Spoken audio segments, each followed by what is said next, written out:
Well, it's time for war, guys. I like saying that. There's something nice about that that appeals to me. So we just thought we'd spend the first couple of minutes sorting out the technical gremlins, which will happen. Will happen for those that are getting on. Um, for those of you who don't know, I'm Mark Hartley. I'm the facilitator for tonight, and our host is Peter.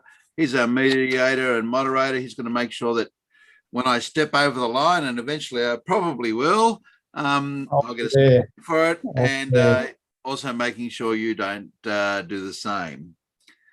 So I think we've given enough time for people to start joining.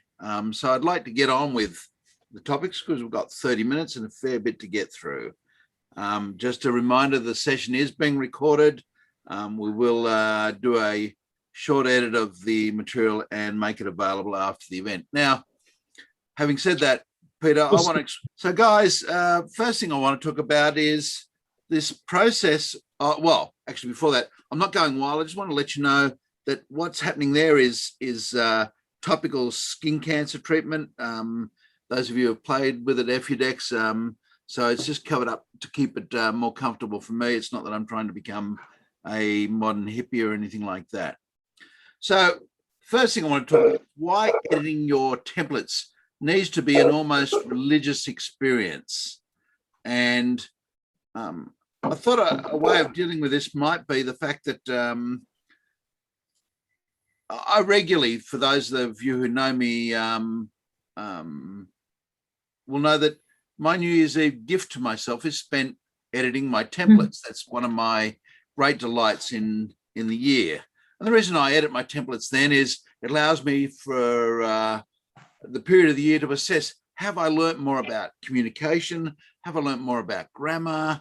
Have I learnt more about arboriculture? So all of those things are being tested and checked in the process of me reviewing my templates. So I thought the easiest way to do it would be to show you what happens and why you need to do it more religiously. So if I can, and it will let me, I will share my screen.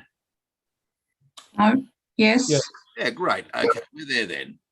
So this is a template that gets done over fairly regularly, and one of the reasons you need to regularly recheck your templates is, unless you're an English major or a journalist or someone who's very familiar with the English language, you're going to learn more about English during the course of the year. And the other day I did an update in my Grammarly software, which is the software that I use to check, and it's going to tell me that I can't use it. No, come on, there it goes. Okay. So Grammarly is going to start checking my templates. And I did an update to Grammarly the other day, about a month ago. And I noticed all of a sudden a whole pile of extra scribble. This is a report that was written in, let's have a look, 2018 or 2015. 4th of November 2020. And so since then, there's been a major update to the algorithm for Grammarly. And you can see there's lots of little things here that it's asking me to look at doing in terms of updating and sorting out. And some of those are minor, but some of those are really useful hints and useful information. So for example, this one here, the clients from, it should be the in there, you know, that's a really easy thing. Why has it been missed? Why did Microsoft miss it with its word? And the answer is it does. So I guess the take-home lesson is, even when you think you've got your template right, take the time to periodically check through your templates. If you don't, then you are putting out documents that have potential issues or that may not be communicating as effectively as possible. And one of the things that this latest Grammarly change does is it helps rewrite some of the sentences. So here you got down the bottom right-hand side an alternate rendering of the sentence. Because there are several larger trees on and adjacent to the site, consideration should be given to installing a gutter system that will not be significantly impacted by leaves. And their suggestion is changing that last bit to that leaves will not significantly impact. And you can see how just a choice of a few words and changing things improves the communication process. So that is why going through periodically, updating your software, and the same issue happens, and it's something to be aware of. Peter, you can ignore this, and those of you who stray from the Microsoft domination. But the other thing that can happen is when you're working in, I'm just going to move this. When you're working with Word, every now and again, Word won't be proofing the document, and you may not be aware of that. So always check that you've got options, proofing, and down the bottom it says exceptions for. Every now and again, it'll hide these. And if it does, you won't find any of his spelling mistakes coming up or any grammatical errors. So just double check if you're getting things that you're typing incorrectly and you're not getting that indication that there's been an error, then first of all, go to that process of checking that your proofing's in the right spot. So that's the first hint I've got for you today. Check your templates at least once a year or at every update, and that'll improve the quality of your end document. So I can close that one down now. And the next area we're looking at is communicating risk. And I shared a link to a document called the Minimum Performance Criteria for Tree Risk Assessment. Did everyone grab a copy of that and have a look? Thumbs up, yes? Yep. No? It is there? No, well, it's there. It's a hypertext link. Maybe I should have said had it just as a hypertext link. So the meeting invite's got it. You can go grab it and download it. But it's Arboricultures Australia minimum performance criteria for communicating risk or doing a tree risk assessment. And I thought it would be worthwhile. Risk assessment is something that arborists do on a regular basis. And I thought it'd be worthwhile having a look at how do we communicate in those situations? What's important in that communication process?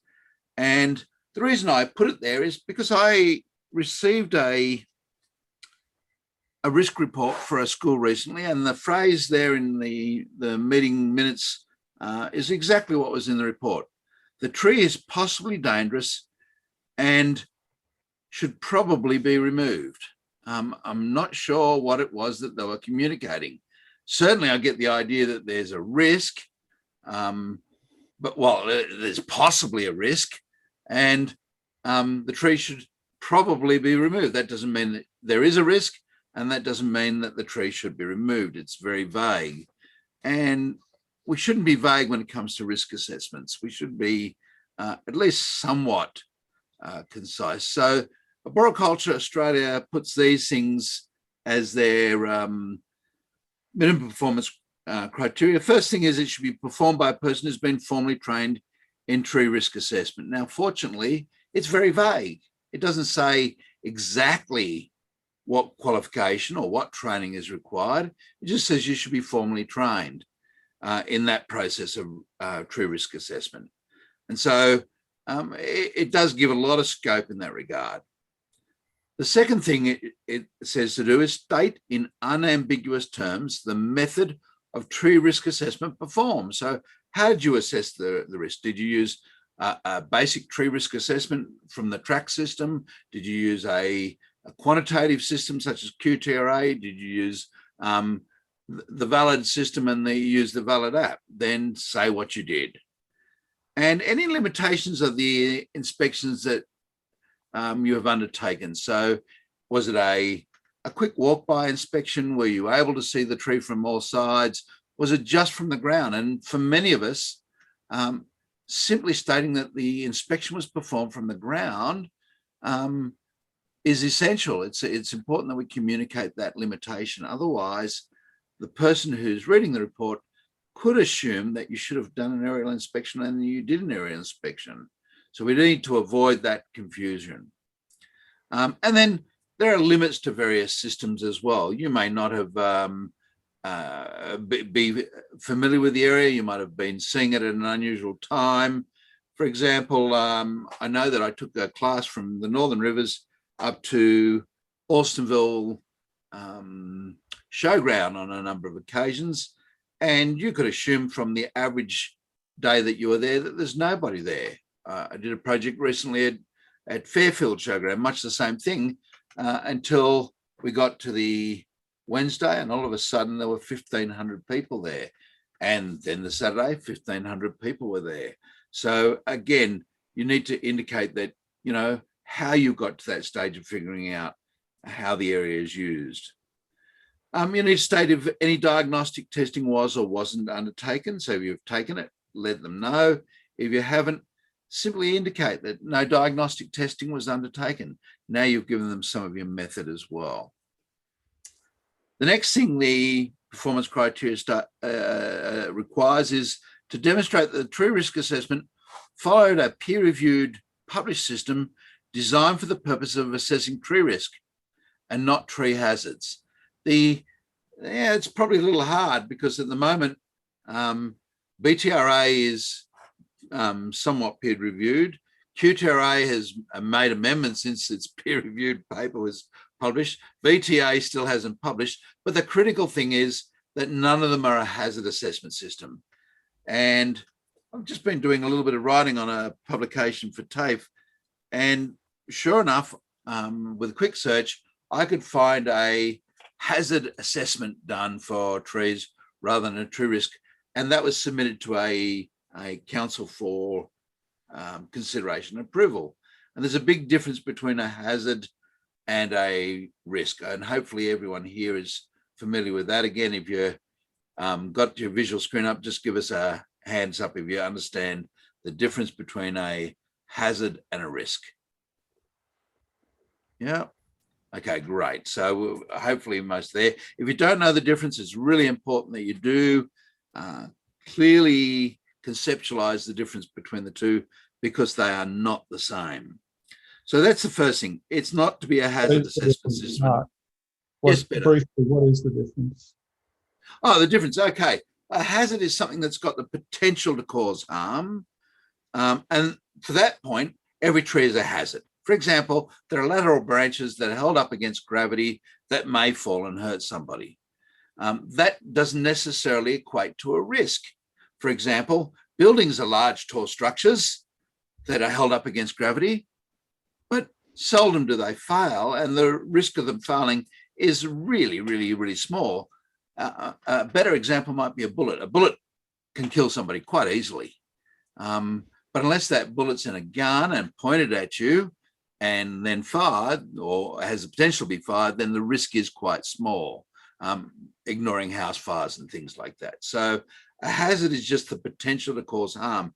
And we're unusual in looking at trees because they are all potentially hazardous.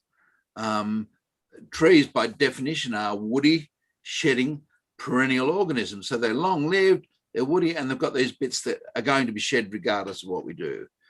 But that doesn't mean just because it's got big limbs that the tree is a big risk. They're two separate things. So we might look at the size of those limbs and say, well, they're hazardous.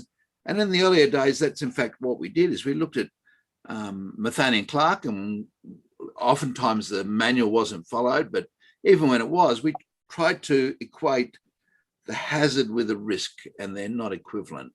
A hazard gives rise to a risk, but risk, for example, needs a target.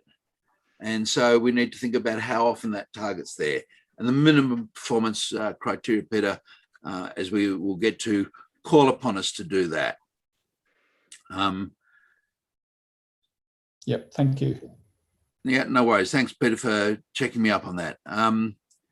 So if you don't want to use a peer-reviewed published system, you're being very smart and think, I can do this all by myself. The answer is you can. You don't have to be a rocket scientist to come up with a risk assessment system. There's some wonderful books on how to do assessment, and you could sit down and create your own. And in writing the publication for TAFE to make sure I didn't breach proprietary information, I came up with a quantified system that was entirely fictitious called Quantitree, and I was able to document the processes that were involved with Quantitree to show that you can actually do it. And so you just need to demonstrate the validity of the system. So you need to demonstrate essentially that 3 key elements have been met.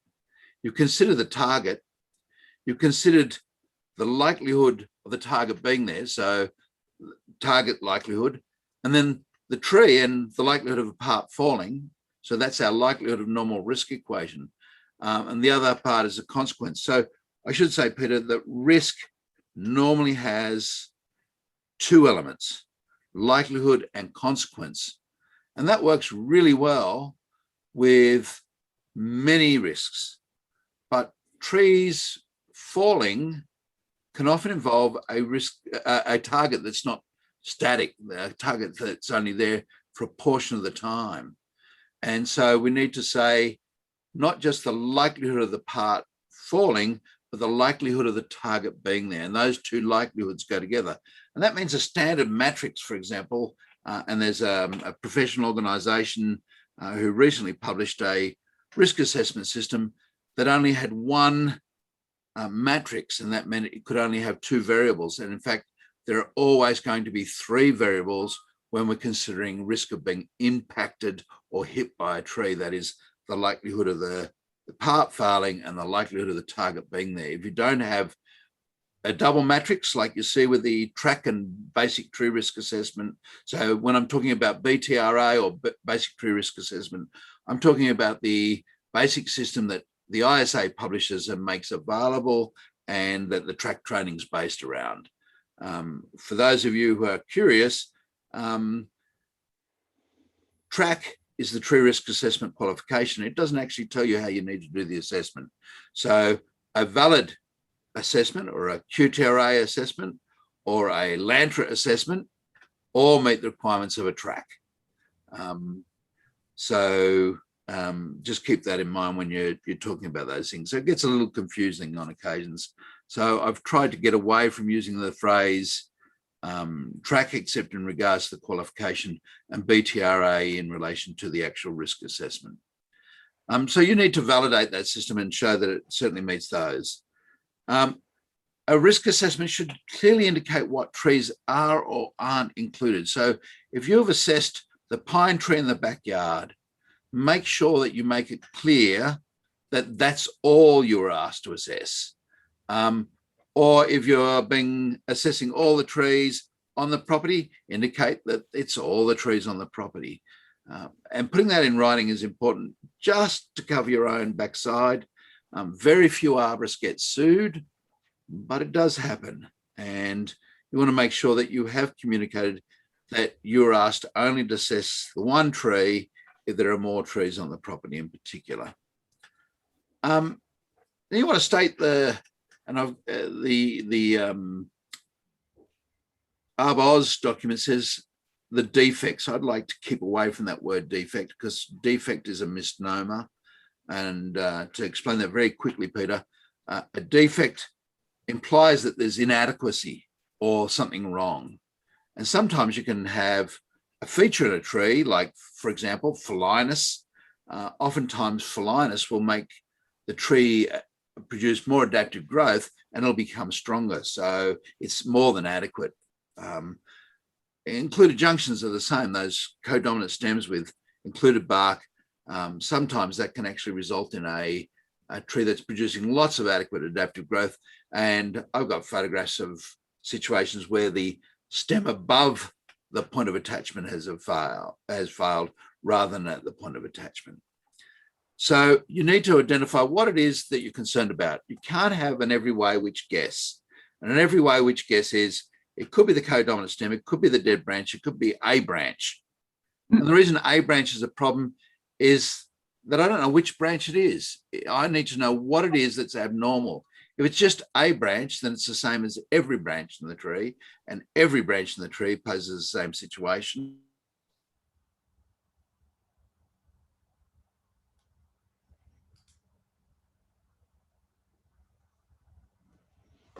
Hello, what's happened?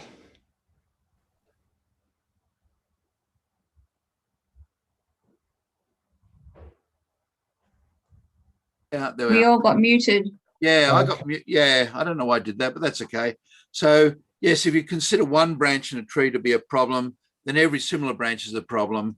And if you can't figure out why it's a problem, then every branch is a problem. We need to cut every branch off every tree. And then we wrap everyone up with cling wrap, let them die, and we realize we're stupid. So you've got to be able to not just say, I'm concerned about a particular branch, but what it is or why you're concerned about that. Next thing that you need to do is you need to demonstrate in determining the risk that you considered the likelihood of the said tree or part failing, the likelihood of the target being impacted. So you've done the three components. And then finally, when you're considering consequence, and this is something that was really important that we learned during a risk debacle about a decade ago, you need to consider not the worst case scenario, but the most likely scenario associated with risk. If you go for worst case, you'll always grossly overestimate risk. And a good example comes from getting a Phoenix spike. Everyone at some stage or other has worked on or knows of someone who's worked on a Phoenix canariensis and got a spike. I'm going to assume that's the case.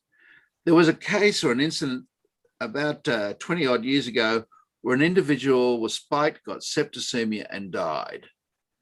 Now, if we did a risk assessment with a Phoenix palm and said, if you get a spike, you will die, you can see how that grossly overestimates the likely outcome. The most likely outcome for a Phoenix spike is probably first aid and maybe a day or two off work. So, you know, it's probably something that's limited around about $500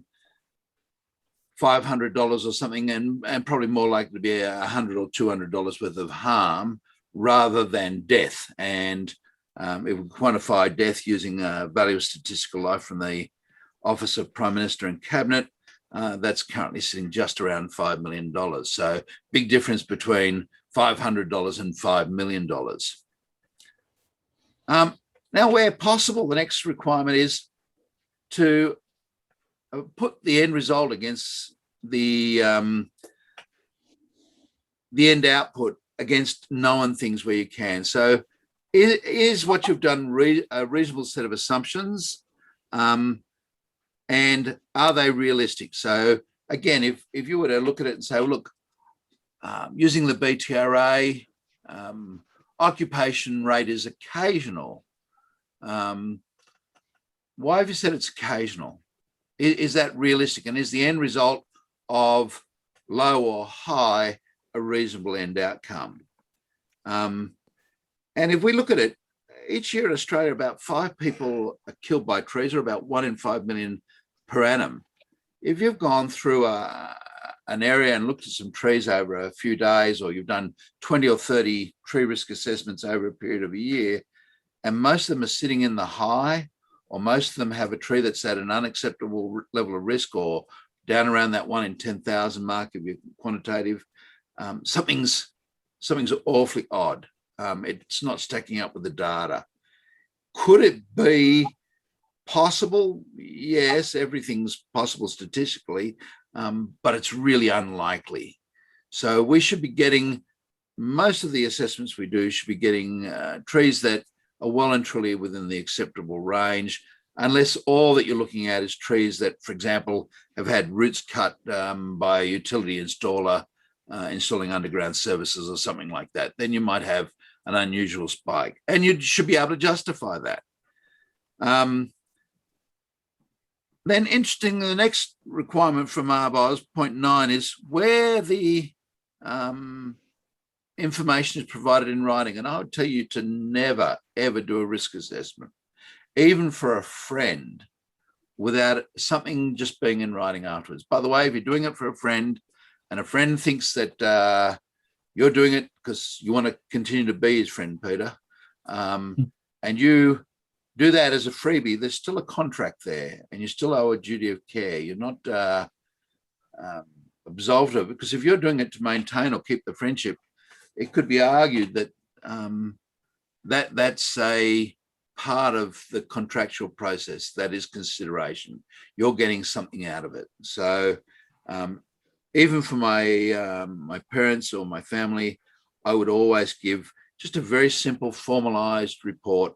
And to be honest, the most common risk assessment report I write is there were no features in this tree that gave rise to the concern that this tree may be anything else but an average tree in and around areas of high urban use. And as such, the tree poses a risk that is already broadly acceptable. I'm looking for something that's extraordinary, because if we think the average tree poses a risk of harm of about risk of mortality of about 1 in 10 million, we're really looking for a tree that's somewhere between 100 and 1,000 times more likely to harm you. So it's got to be something that's exceptional. And when we talk about areas of high urban use, we're already talking about target zones that are occasional or frequent if you're using BTRA. So we're already talking about areas that we're dealing with normal trees anyhow. So we've got to have some reason to believe that this tree is significantly worse. The last two items are optional in case you decide to give it verbally. In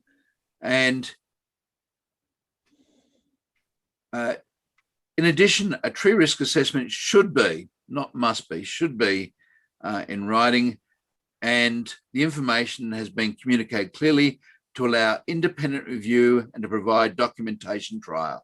And the thing here that's critical is if we're looking at a process of saying, look, I think the occupation rate's occasional. The part I'm concerned about is a codominant stem with a partial failure. And the occupation rate, I'm guessing, is, and the consequence is, everyone should be able to check that. It doesn't mean that I'm right. It doesn't mean that you're right. But the fact that we can sit down and say, look, we agree on the target occupation rate. We agree on the part of concern. We just don't agree on the probability of failure. That allows us to at least engage as experts into clearer, less confrontational communication, or at least see and understand where the differences are. The last point is one, again, that came out of a paper by myself, Mark Stewart and Delgar O'Callaghan, on looking at risk and looking at QTRA and the importance of benchmarks, the importance of looking at things that will help us be able to fit in where things are. And ARBOZ has on their website a paper that was done by Jessica Chalk and myself that lists down a number of things that give you some benchmarks, like the risk of dying in a car accident. And they're all fatalities. And the reason I use fatalities, by the way, is everyone knows what dead is. Dead is not questionable. If we look at something apart from dead, we could be looking at something that's anything from a scratch to permanent disability. And there's such a broad range. Working with serious injuries or incidents is not as easy to work with. So benchmarking is there to help the risk manager understand. We often use words like low, medium, and high, and they're fine, or acceptable and unacceptable. When you see, for example, trees where an average tree falls in that 1 in 10 million mark, and then you think, well, where does that fit with other things? And you see beds fitting in there, less than 1 in a million. Most people don't think of sleeping as a dangerous activity. Stairs, again, much lower than that 1 in a million mark. Chairs sit close enough to the 1 in a million mark. They're all things. I'm sitting on a chair now, and yes, I could lean back, I could unbalance myself, I could hit my head, and I could die. The odds of that are about 1 in a million. It'd be more dangerous if I stood on it. That'd make it even more likely that I'm going to die at 1 in a million.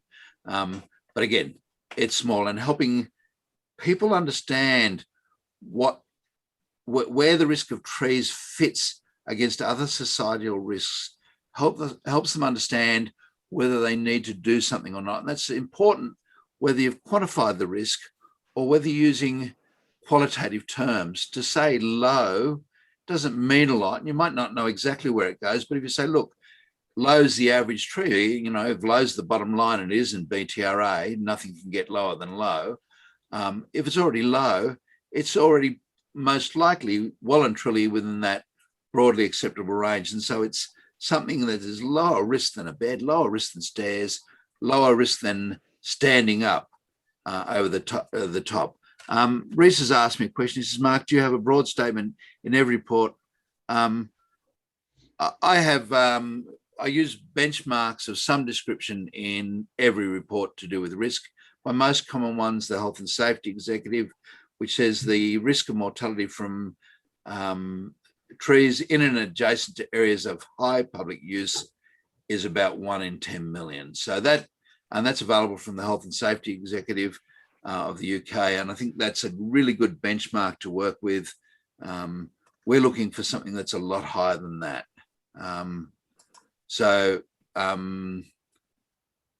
And if it's something like a school report, I have a whole section on how to assess risk and how the difference between hazards and risk, because most schools, most principals don't understand risk well.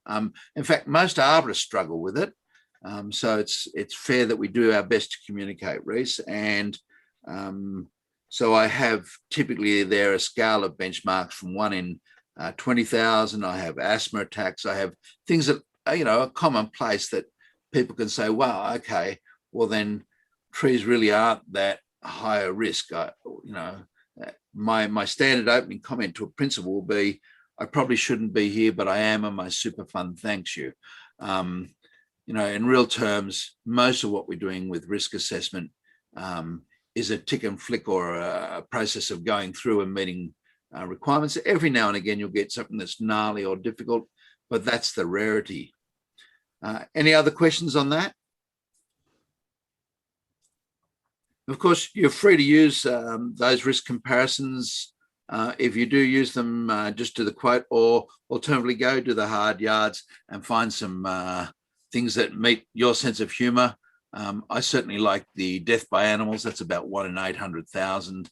And just remember, in a country as dangerous as Australia, with as many horrible toxic animals and nasty things that bite, our most dangerous animal by a long way is the horse. I find that humorous to sort of have to say that. I've just had to do a emergency management plan for a property that we Airbnb under the new regulations in New South Wales, and to let them know that beware of our dangerous animals, particularly horses, is not just tongue-in-cheek, it's a reality. Horses do kill more people in Australia every year than sharks and crocodiles and snakes combined. So, mostly if you ride them though, surely, Mark. Yeah, yes, well, I have to get close to them. Horses can kick and kill. Yes, riding is certainly a higher risk activity. It's like motorcycles. Going to a motorcycle show is not so much dangerous as getting on a Harley Davidson and trying to go through the S-bends of an area occupied by trucks. So I guess, guys, the next thing to do is we'll be back again in a month. We've done our half an hour, but what I do need to know is what topics. So if you've got any topics you'd like to have discussed at WAR, then please let me know. Some people have offered to send me some reports to discuss, and we will discuss the issues with the reports, but we have to do it in a way that we don't want to identify or embarrass anyone apart from myself or those that put their hands up and say, yep, please see my mistakes. And I've got some doozers out there on the internet that you can go have a look at.